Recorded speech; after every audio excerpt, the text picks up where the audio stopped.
আজ রাতে ডিনারে ছিল হট গার্লিক চিকেন।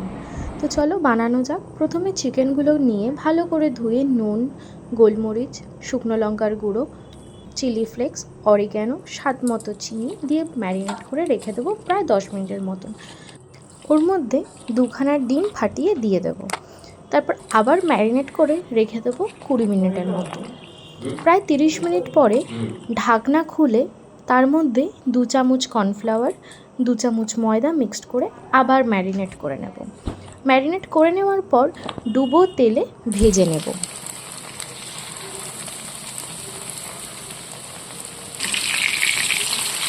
দু পিঠ ভাজা হয়ে গেলে তুলে রেখে দেবো। অন্যদিকে মিক্সিতে আদা, কাঁচা লঙ্কা, রসুন পেস্ট করে নেব। কড়াইয়ে তেল গরম করে রসুন কুচি দিয়ে কিছুটা ভেজে তার মধ্যে আদা বাটা দিয়ে ভালো করে নেড়ে নেব। অন্য একটা বাটিতে soya sauce, chilli sauce, tomato sauce নিয়ে ভালো করে মিশিয়ে কড়াইয়ে দিয়ে দেব।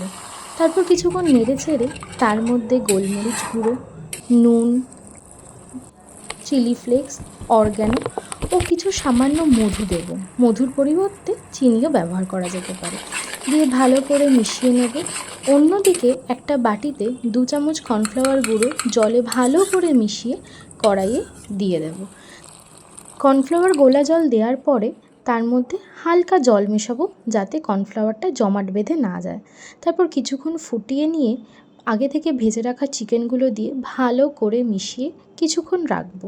তারপর গরম গরম নামিয়ে নিলেই তৈরি হট গার্লিক চিকেন।